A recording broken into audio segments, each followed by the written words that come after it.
Hi, my name is Daniel Warren Hill of Alchemical Records, and I'm very excited to be joined here tonight with Jacob Bennett. Jacob Bennett is a folk rock singer-songwriter based out of Washington, D.C. He released his acoustic eponymous debut LP in September of 2020 and an EP of full band songs Downer in June of 2021. Now his latest album, Heathen, launches on Saturday, September 24th, with a live launch party being held at The Pocket at 7 Drum City in Washington, D.C. that very same evening. Please put your questions for Jacob in the chat. How are you doing, Jacob? Hi, doing well. How are you? Good. Thanks so much for taking the time to do this with me. Yeah, for sure. Let's see. We're looking at just a couple of days before the launch party. Are you fighting the butterflies yet?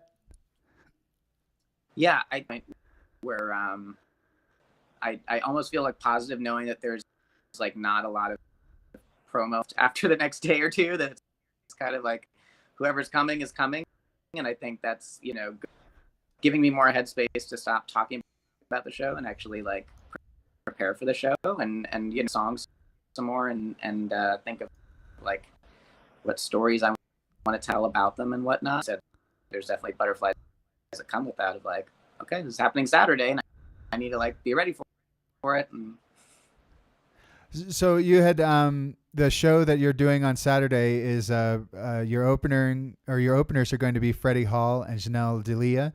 Do you mind telling us a little bit about how that show came together? And I imagine you're pretty excited to have them on the bill with you. Yeah, no, for sure. I've known both of them from different open mics in the area. And Janelle, like I met Janelle before COVID, whereas Freddie I met like about a year ago, last summer. So yeah, they're both great songwriters and have very good originals. And in a similar fashion, like I think they both are able to do an acoustic but also a full band thing that spans that. So I'm kind of excited to see like what they both decide as their own originals or if they throw covers in or anything like that. And I think it'll be one of the things that I had talked to you about when we had first kind of checked out Heathen when you first sent us the information was maybe that there'd be a chance that the three of you would kind of do something fun or funky on stage together. Do you think that'll come together? Have you had a chance to work that out? We have not decided exactly what that'll be. I think I need to, realistically, ideas I have to them and see what they have cooking and what we can slap together. But I think it would be nice to end with something as a trio, even if it's a couple lighthearted covers, just close out the evening in that way. I feel like it would feel a little awkward to me to do it any other way. Now, we've mentioned Freddie and Janelle. Tell us a little bit about yourself. Yeah, so I started doing open mics summer 2019 and kind of built some steam with that, where I realized I really liked it, and originally was just doing covers and eventually just got kind of like tired of doing the same covers over and over. And I think I kind of realized that a lot of the people that I really enjoyed watching at open mics and who I became friends with doing their own songs, and I think that kind of influenced me in a way I might not have realized at the time. My own songs, that was going on in my life that summer, and so slowly went through those mental phases of like accepting, like, okay, I think I'm trying to like do like all the stepping stones of like I'm gonna make a Facebook page for my music and go and actually book studio time and like properly record these songs or whatever, and going through all. And then COVID hit, and then I had a bunch of gigs that got canceled like everybody else, and kind of into doing breweries a lot in later 2020 because they had big outdoor play outside without this was pre-vaccination and all that, and it felt and that was around when I put out the studio album I put out September in July, but I was originally supposed to record it in late March.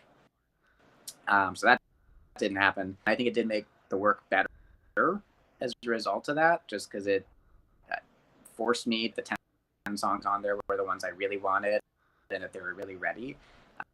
because there were like 3 other songs in March that I don't think I felt as sure about, but I wanted it to be like at least a certain length, or so there were 2 that ended up on there that I wrote later in that spring and summer, and then kind of kept gigging last year, doing a lot of breweries, wineries, coffee shops. Did a full band with Ben Tufts, who played drums and then also bass on one of the tracks. So we recorded that out in early June. And then now this year I've been kind of going between doing brewery gigs, but also doing my first ticketed shows and kind of being more people at, like I've done like Jam and Java, or also The Pocket. And then this summer I did one. And now this is like my first headline one. So I'm excited, but also nervous for that. You know, so having that line up with like putting the second batch of acoustic stuff out, I think I'm excited about it. And yeah. Awesome. Well, we know that music could be a very over-encompassing thing for the artist lives that we speak with. What do you do when you're trying to like step away or take a break? How do you find R&R?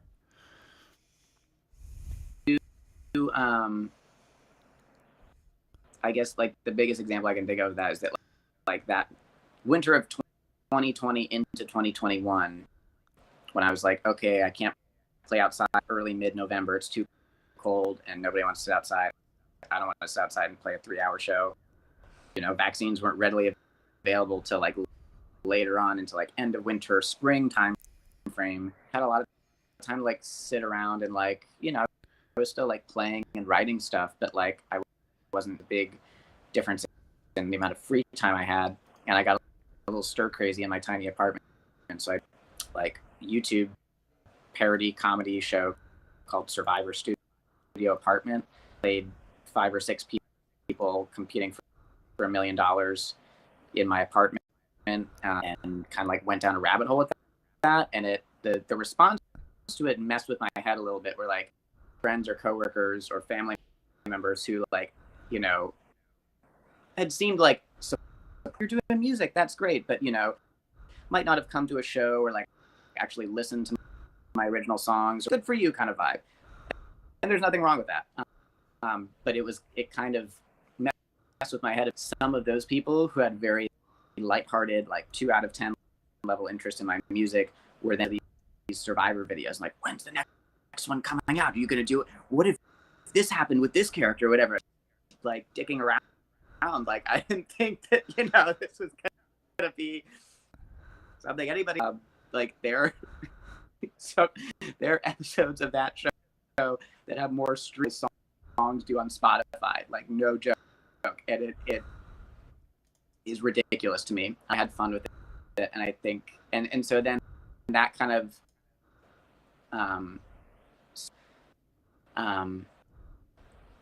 throughout 2021 did some improv comedy classes through around 14th Street, and did the first one on Zoom, and then the summer and the fall, like that was like a huge like getting out of my comfort zone, but really fun thing. And I was like the only like really like artsy type one there. Like a lot of the people in my classes were like, or worked in tech and were like kind of introverted or had very serious sort of day jobs and wanted that real self to be extroverted, and they would all like make fun of me because I get so nervous semester of it, because it was just like I didn't have like a guitar about to hide behind and it was, you know, just terrifying. But I think that's a music thing, I guess. Yeah, those are some fun. Those are some fun pastimes in a alternative universe. I always imagined myself doing stand-up comedy, but I think I'd be better at improv than stand-up directly. So yeah, I think there's like, yeah, it's like stand-up. I think you have to have. I don't know. I think like I always like roll my eyes when people say like, "Oh, I'm not a musician. I could never do." Like, did the training and like really worked at it. Like, I think anybody could learn an instrument or learn to sing or whatever. But like I do believe that about improv. Of like anybody can, you know, get out there and try, because you have the group. I have what it like. I think you need a certain thing to be a stand-up comic. I don't know. You gotta.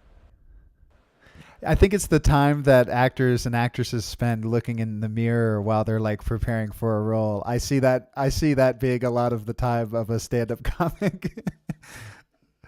Yeah. Trying to get your facial expressions to match the context of the joke you're putting out. That like, sorry, we can stop talking about this if you want to talk about the album. I think it's awesome. I think it's exciting to learn what artists are into. You know, I mean, obviously we're here for the music. You know, but I think it's really exciting to learn more about artists and thoughts and ideas and what you're into. You know, I'm curious. Do you still do any of the improv or?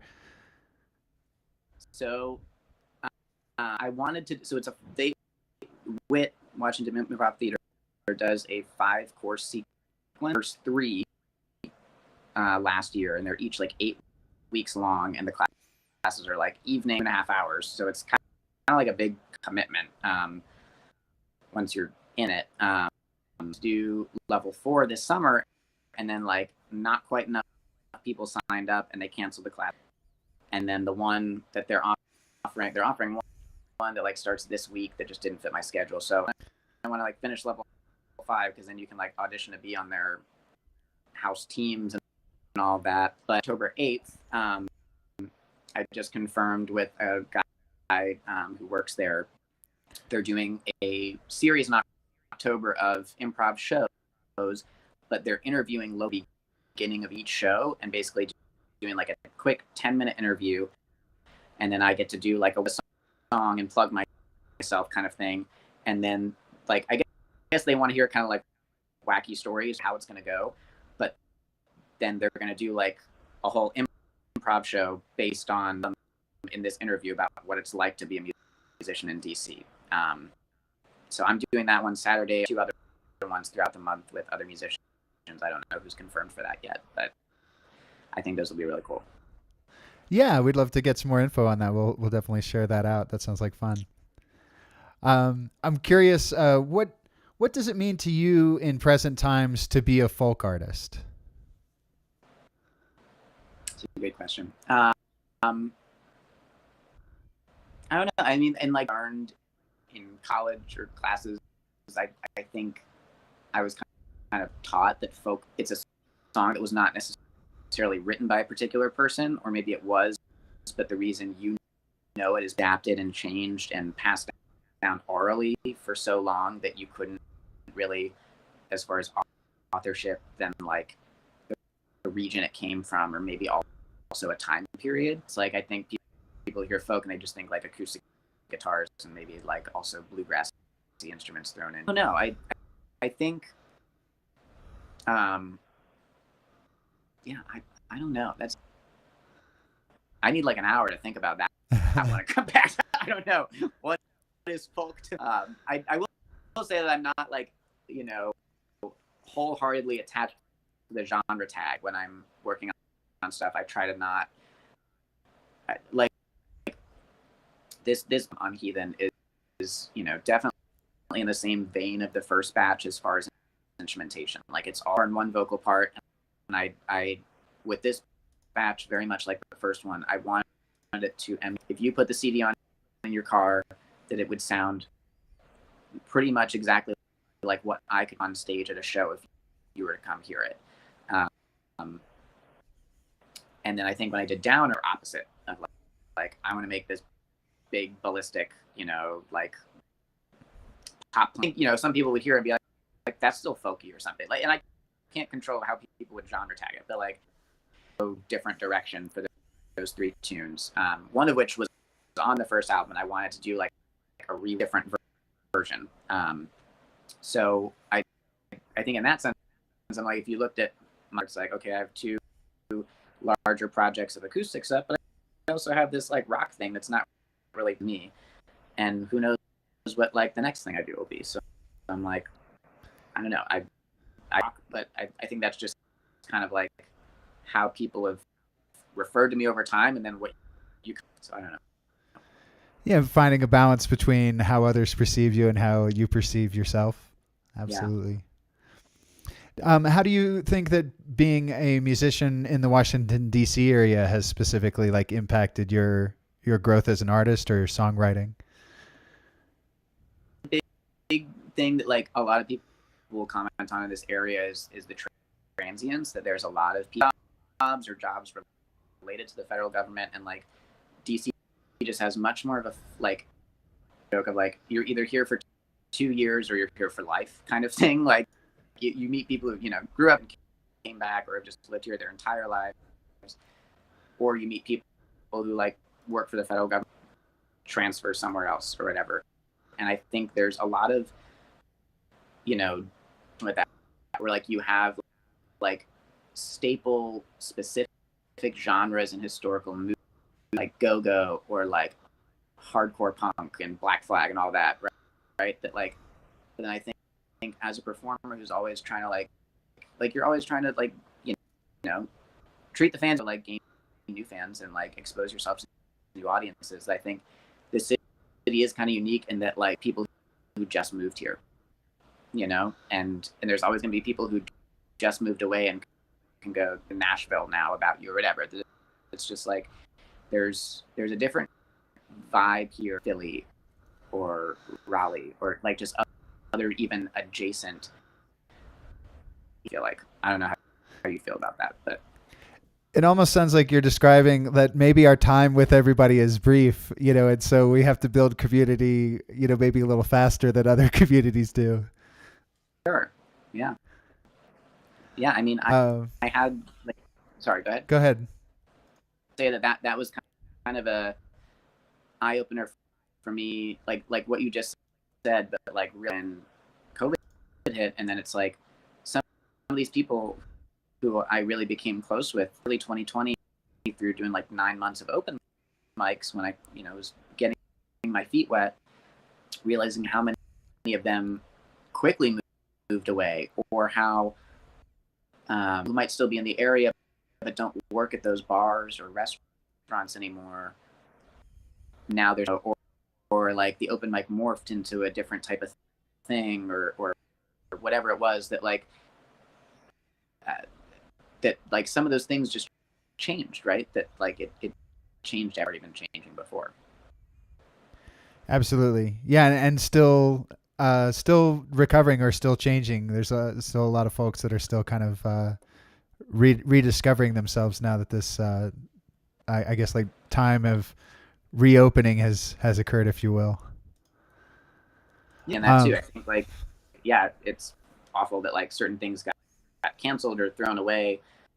Then it's like that inevitably does leave space for new, cool, exciting things to pop up, people to give their attention and their time to it. Absolutely. Hopefully we'll bring some attention to this brand new LP that you've got ready for us. I want to dive right into one of the tracks from Heathen now. I think I've delayed long enough. So before we check out House of Reprimand, is there anything we should know going into it, listening to it?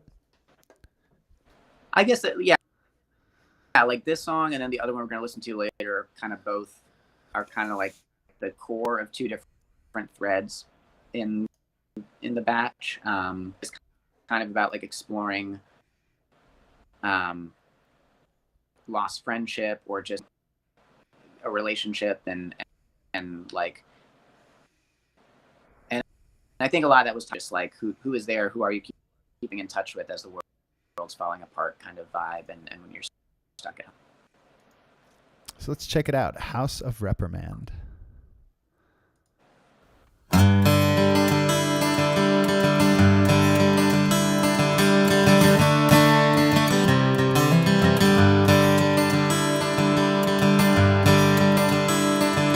Winter tasted like a lemon juice with a Cold War smile and a salmon tooth. She said you're only as good as your worst tattoo. And I've got nowhere to go in my new shoes. Springtime blooming, but I feel the same, 'cause every mirror in a green room looks concave when you don't know who you're doing it for. And the ones who know you best slip out the door. But the power lines stretch back to the house like arteries, and I'll pretend It's alright that you stopped calling me. I just wish I could make you understand that you're not the victim in this house of reprimand.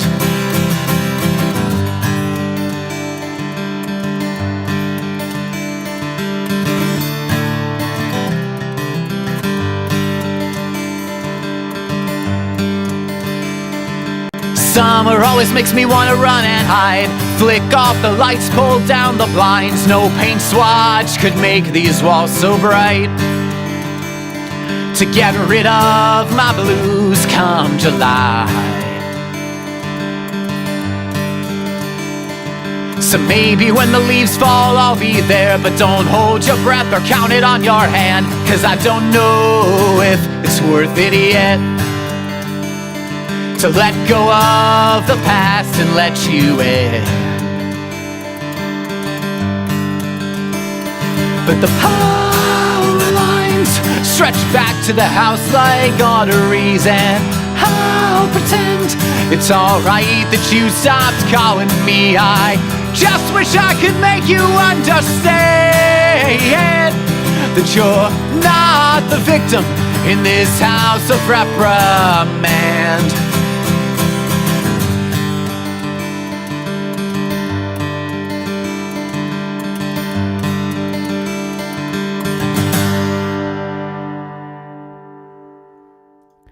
All right, if you're just joining us, so we just finished listening to House of Reprimand from Jacob Bennett's forthcoming album, Heathen. Heathen is available Saturday, September 24th, the same day as the official release party being held at The Pocket at 7 Drum City in Washington, D.C. with Freddie Hall and Janelle D'Elia. Put your questions for Jacob in the chat and stay in touch on Instagram at JacobBennett_music. All right, now I got to put Jacob's face back up here. So you mentioned it a little bit earlier, and I think that this track certainly conveys the quality really well that you described about capturing the feeling of you're on stage, you know, and if you close your eyes, you can certainly hear that kind of environment. You had mentioned off the call that you had gone and worked with Ben Green at Ivaco Studios to do that. Was there a little bit of a different, I mean, what was the approach that the two of you had together for trying to capture quality recording with raw emotion? I think, it definitely felt comfortable. Like, Works was the third time I had worked with him. So I've done all my projects with him over at Ivaco and always does. I think like there were different challenges, I guess, where like the first time it was like, so when I made the self-titled album 2 years ago, that was like, what were all the, like at one point was like it just like, this was like how minuscule that like, as we were like mixing stuff after having recorded all of it, I was like, are you saving, like if the power goes out, like, are we screwed? Or he's like, yeah. Like it all, like just like I had no concept of any of it. And then like for the sake of kind of showing me like what you could do in Pro Tools and all that, like basically like, do you want guitar or vocal? You know, at what volume levels, and then how much reverb do you want? I kind of told him I want it to sound realistic. I don't want it to sound like this bells and whistles thing. But he did show me like some of the bells and whistles just for the sake of showing me, and I was like I think that first experience was very formative, and that it gave me an idea of like how production, realizing like, oh, some of this stuff on like, you know, a Green Day album I really liked in middle school, stuff that's like done in post. Like I think in my head I thought a lot of things were like special guitar pedals, or no, that was just like I can't explain it, but this time I'm comfortable in that I'd worked with him and I trusted him. And the thing was that like I kind of wrote stuff that for me was more blur, as far as like the guitar part of that song we probably did like a dozen times. The sort of thing where like I knew I couldn't punch that in the way I could with a vocal. gaps. It's not like I have like a big rest at the end of a chord band or something. So it was just like, if I made one noticeable mistake, that I was like, we have to start over. And you know, I don't think I was being ridiculous in that. And I think he kind of got where I was kind of, if we try and like tweak this little thing, it's going to sound like it was edited after the fact. I think it was like weirdly more of like a quiet session where like, but I would just be like, let's do this from here again, or, you know, and just like, I think I felt more comfortable like knowing how the process worked. And so I was self-advocating a bit more, like what my own standard was with a lot of that. He's very good with like not putting on the production hat. If he feels like he can just tell that I know where I want to go, a little more lost, then he'll kind of ask me some good pointed questions. That was a lot, but yeah, that sounds like the kind of relationship you want to have with an engineer over time, you know? Yeah. It's really special when they start letting you touch things later. I don't know what session that is. Sorry, I should clarify, like I do, but he didn't like let me just fiddle with stuff. No, but yeah, I mean, at some point it's even like, I don't want to touch that. There's like way too many faders on this for me, you know? Yeah. And that was all like the same sort of thing where last spring, that like, that was a whole new process of just like, we have to make tracks for any of the acoustic stuff, because it's like, why do that and then just do another, like it didn't really make sense. So with the okay, we're gonna make a scratch track and then do drums and then do bass, and like, which one of us is doing bass on this song? And then we're gonna do the guitars. That's a thing. Okay, who knew? And then like doing the vocals on top of that process I was not familiar with from the first one. Like I really only knew like this much, you know. So it expanded a little bit in the second time when you worked on the full band project. Yeah. And then by the third time now, even though you're doing going back to something that's more raw, you had a lot of clarity for just how you wanted that production process to look like. Yeah, I think, and again, it was like, I think the challenge this time around was not so much like how does a studio work, a recording with other people, and a full rock band sound work. It was more of like, really, like, I think once I knew like that the songs were finished from a creative standpoint, it was like, and I think that's a difference now too, because you were kind of saying like, do you have butterflies or whatever about the show? And I think I noticed in the last week or two is that I was like neurotic leading up to recording, where like I just like, you know, I was like clenching my teeth more than normal, very tense in general. And I think it was because I knew that like I wrote stuff more physically. It had to be a certain way in the recording process, and it was all going to be, it's one thing to make like a challenging riff for a lead guitar part, but you have space where you could punch it in and it won't be obvious because there's bass and drums in the background. But like, you know, it just being one guitar and one vocal part, I had to like be ready to go in and like full take that I was happy with of 12 different songs, some of which are like a minute long, right? It's not like this. I think that was the challenge, was like the guitar parts were some of the stuff I'd done before, and then the vocals, a lot of them were like higher and or more yelly, like I had to really practice like what I could do in a falsetto versus what I could kind of scream. I have to teeter-totter between those two, and being able to do all that and have it be into, again, like I was really like trying to have it be as perfect as I could leading up to record. That stress is kind of gone, where I'm like, I'm going to prepare obviously for Saturday every day leading up to it, but like I've been playing most of them out since I recorded, and at the end of the day, it's like, it's a show, like it will be over, so process it, it's going to be over. And like I think there's a difference in expectation of like it should be, knowing that like anybody listening knows you had a good amount of time time to like get it perfect. Whereas a show, it's like prepared, but you don't expect absolute perfection in a live setting, and you're going with it. Well, it seems like the way you rehearsed, for the album, it seems like you're going to be very well prepared for what Saturday throws at you. I hope so. I mean, I don't, we'll find out. We'll find out. You mentioned just a moment ago, some of the songs being about a minute long, which I think is a really good segue for us to like transition to one of your shorter songs. When you selected Passing, could you tell us a little bit about what Passing is about? Yeah. So some of the other ones, there's 4 that I put as part of like the pre-order on Bandcamp. And I think the only one that was kind of a different thread that ties into other songs and the rest of the album.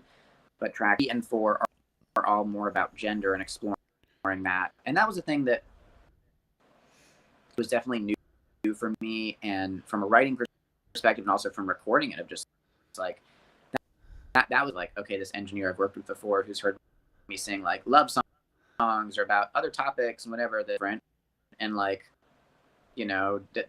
just like I think I had to go through like the process of like, okay, cool, what's next, like it was like in my head I was like so ready for it to be as big as I played these songs a little bit in the last few months, like it deal than I think it is, but I think for me it was so left field of what I'd for that I put a lot more weight on it in my head. But I think this one of those 3 anti-nouns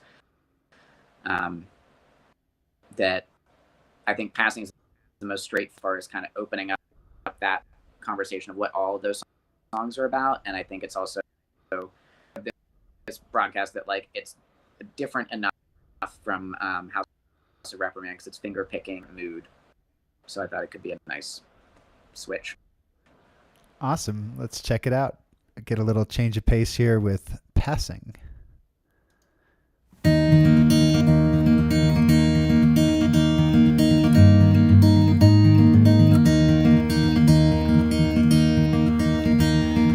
I wanna know if you'll still love me if I change my name, and if I don't dress the same, and if I don't dress the same. 'Cause I've never felt like a check mark in a blue or pink box, but you probably could have guessed that much. I guess I'm glad we had this little talk.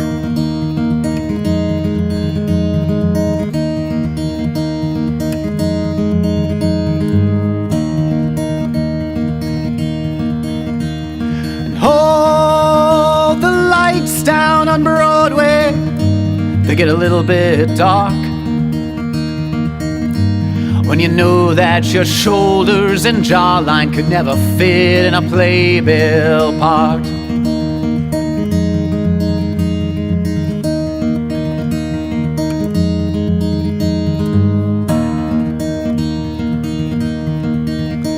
So say what you want now, but don't leave yourself out, 'cause bravery ain't no compliment.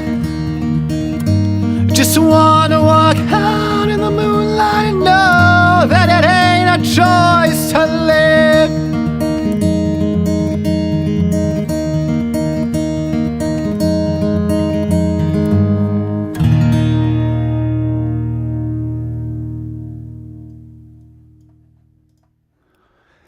Welcome if you're joining us. We just listened to Passing from Jacob Bennett's forthcoming album Heathen, available this Saturday, September 24th, the same day as the official release party held at the Pocket at 7 Drum City in Washington, D.C. with Freddie Hall and Janelle D'Elia. Put your questions for Jacob in the chat, and you can stay in touch with Jacob at JacobBennett_music.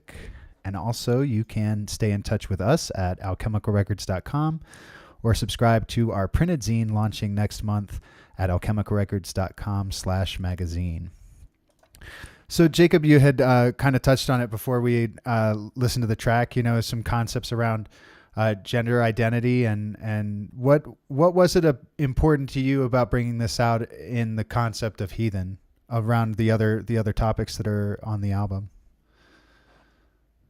I think so. That was the one that like I wrote initially, and it took me a while to get the last chunk of it.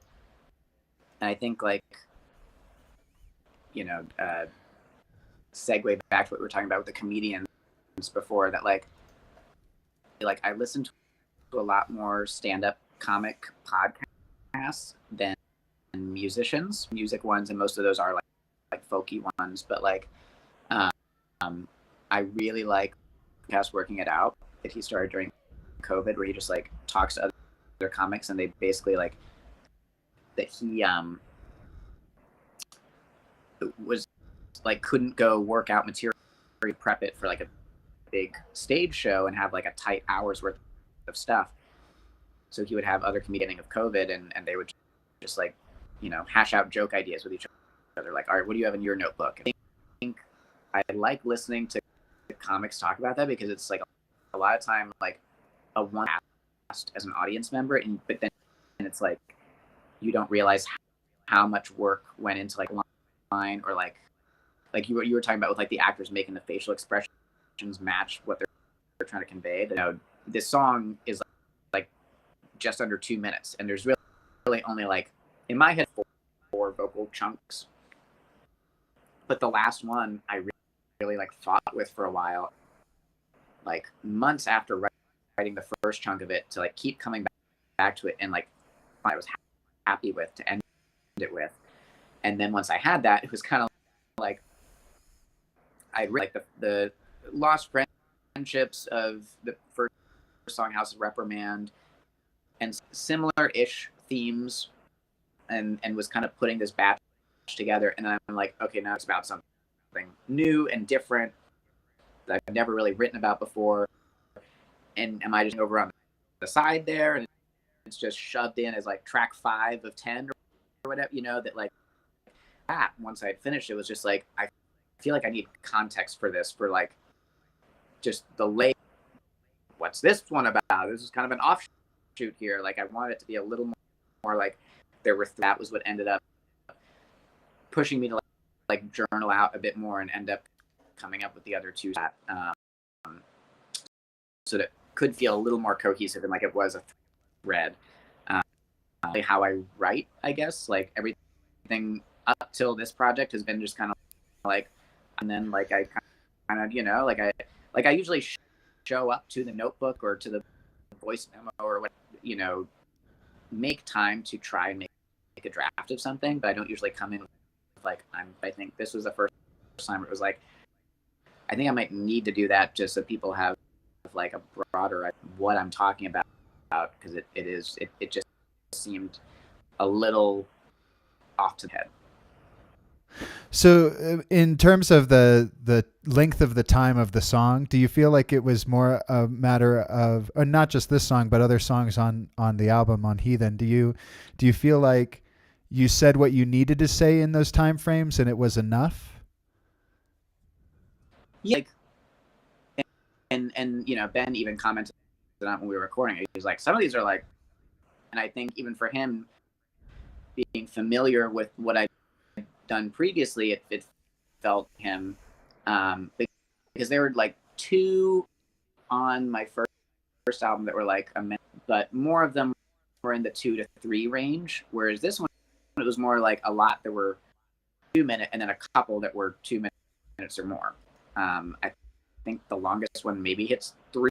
It's a dozen songs, but the whole thing is like 21 minutes. So it's yeah, I think they all felt finished to me.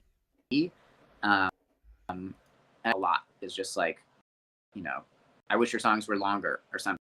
But I think time where I've really felt comfortable like adding stuff for the sake of that was band stuff, where like, you know, there's one song we have guitar solo, and I was like, I want to have I don't think I would ever do that on an acoustic track. And I think when it's layered acoustic things and like a melody part over a chord progression or whatever, and then vocals, I think I always worry about like over saying what I need to, and like the fat. And I think it's also just like I don't want to like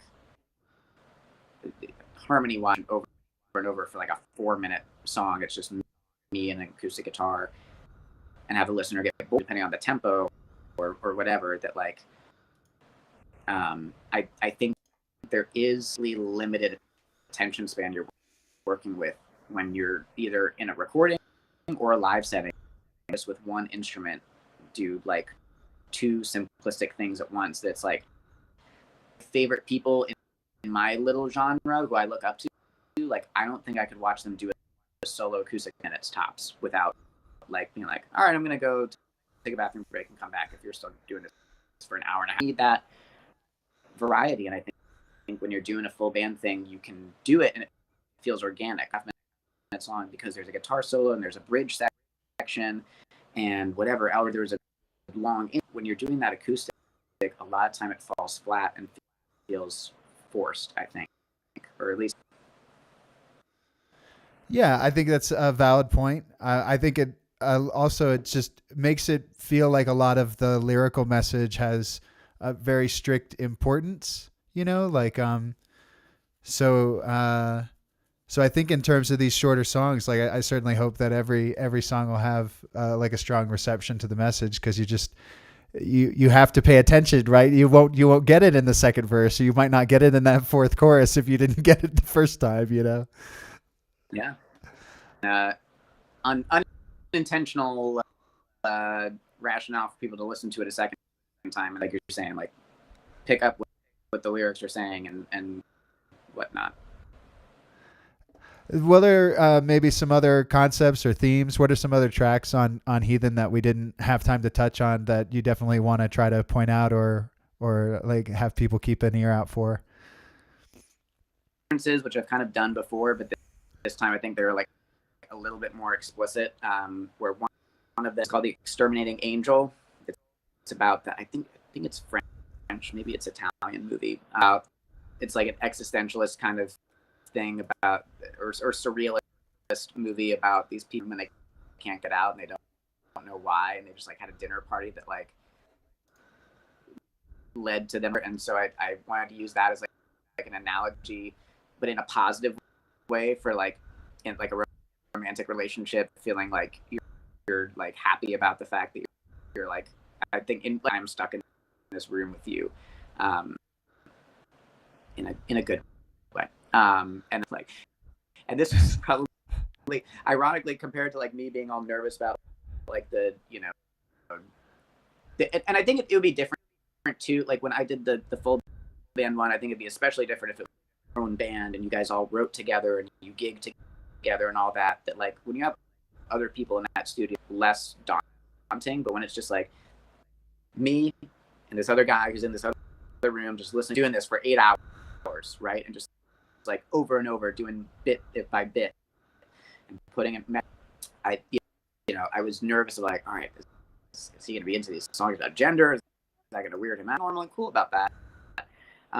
The only time he like gave me flack was when I told him the title of Twin Peaks, which is called "Owl Always Love Ya."